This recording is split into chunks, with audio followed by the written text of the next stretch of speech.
Today I want to talk about something that genuinely changed how I handle difficult situations, and I want to be upfront that I came to this topic not because I was looking for a philosophy to follow, but because life got really heavy and I needed something to hold on to. A few years ago, during the pandemic, I was already dealing with a lot. I had grown up in a chaotic household, which I have talked about in other videos, so I had some practice with difficult situations. But the pandemic brought a different kind of pressure. Everything felt uncertain. The world outside was falling apart in ways nobody had experienced before, and the weight of everything around me became genuinely overwhelming. I had already been into self-help books for years, partly because of my upbringing and partly because I have always been someone who tries to understand the world and my own reactions to it. And somewhere in that period, I found Stoicism, not through a formal class or a book recommendation. Just through videos, through reading, through quietly sitting with ideas that felt like they made sense when very little else did.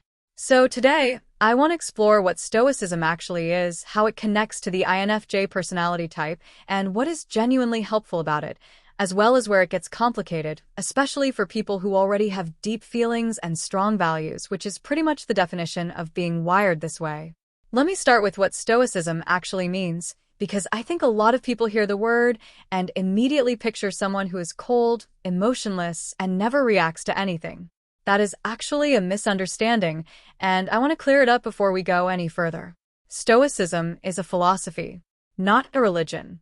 It was developed in ancient Greece and later became very influential in ancient Rome. Some of the most well-known Stoic thinkers were people like Marcus Aurelius, who was a Roman emperor, Epictetus, who was actually born into slavery and later became a philosopher, and Seneca, who was a writer and advisor. What these people had in common was a way of thinking about life that centered on one core idea, which is this: there are things in life you can control, and there are things you cannot. The goal of Stoicism is to focus your energy on what you can actually influence, which is primarily your own thoughts, your reactions, and your choices, and to release your attachment to everything outside of that, including other people's opinions, external circumstances, and outcomes you cannot guarantee. That does not mean you stop caring. It does not mean you become a robot with no feelings. It means you stop letting the things outside your control run your emotional state. You feel things, you acknowledge them, and then you choose how to respond rather than just reacting automatically out of fear or pain or frustration. Now, why does this connect so specifically to the INFJ experience? People wired this way feel things very deeply. They absorb the emotions of those around them. They carry the weight of other people's problems alongside their own.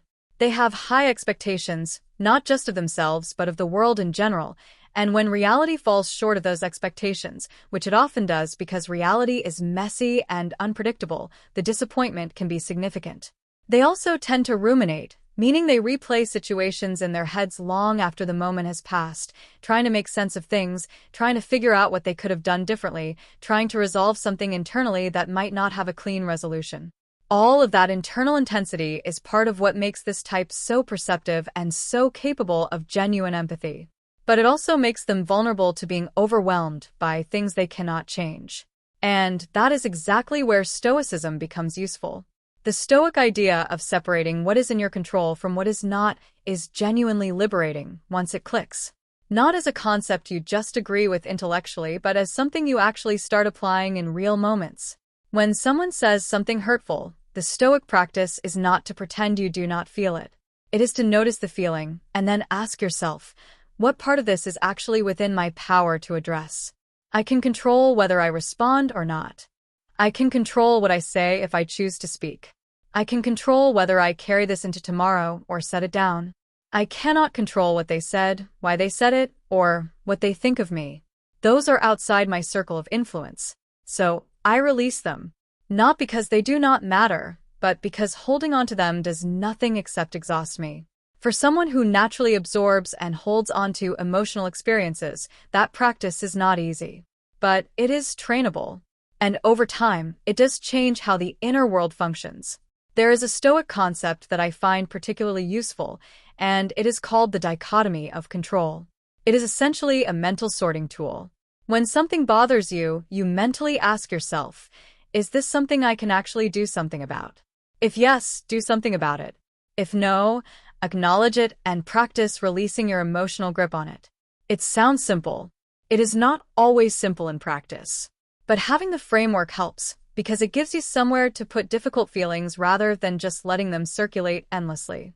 Another Stoic idea that resonates deeply with how INFJs think is the emphasis on values and integrity. Stoics believed that living in alignment with your values, being honest, being fair, acting with integrity, was the foundation of a good life. Not wealth, not fame, not other people's approval. Just the consistent practice of being the kind of person you actually want to be. For people who already have a strong internal moral compass and a deep sense of what matters, this part of Stoicism does not feel foreign at all. It feels like confirmation of something they already believed, just expressed through a different lens.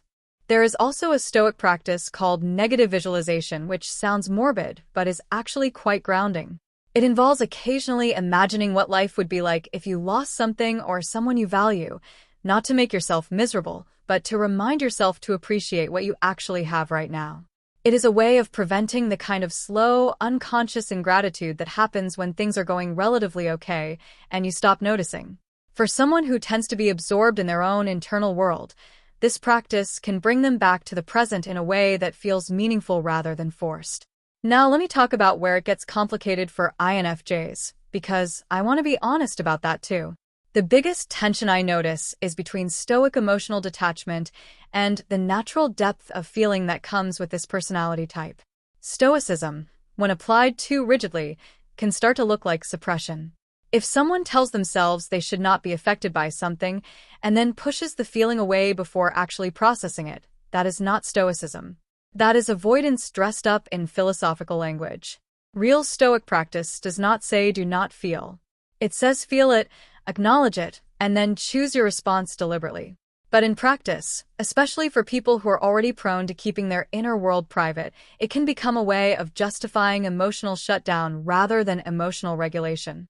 There is also a tension between Stoic acceptance and the INFJ drive to fix things and make them better.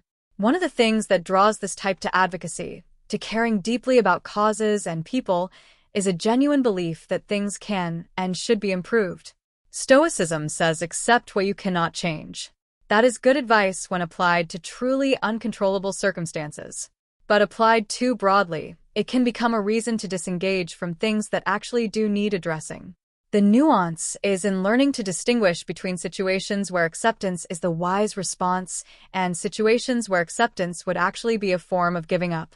And then there is the question of how Stoicism sits alongside personal faith or religious belief, because I think this is worth addressing honestly. Stoicism is a philosophy, not a religion. It does not make claims about God or the afterlife. It is a set of principles about how to live and how to think. For some people, Stoicism and faith coexist comfortably because the values overlap in significant ways. Integrity, humility, service, non-attachment to material things, all of these appear in Stoicism and in many religious traditions. For others, the idea of following a non-religious philosophy feels uncomfortable or even conflicting with their beliefs. I want to be clear that I am not telling anyone what to choose. I am sharing what I have found useful in my own life, and I think each person has to figure out what actually helps them function and feel grounded. What I will say is that during one of the hardest periods of my life, Stoicism gave me a framework for managing my own reactions in a way that felt rational and honest rather than emotionally reactive. It did not replace anything else I believed. It just gave me tools that I did not have before. And for someone who naturally overthinks, naturally carries things longer than necessary, and naturally holds themselves to standards that are sometimes punishing, having a framework that says, focus on what you can actually do something about, let the rest go, was genuinely useful. I am still learning it. I still catch myself ruminating over things I cannot change. I still feel things more intensely than is probably convenient, but I am better at recognizing the loop now than I was before. And being able to recognize it is the first real step toward not being completely controlled by it.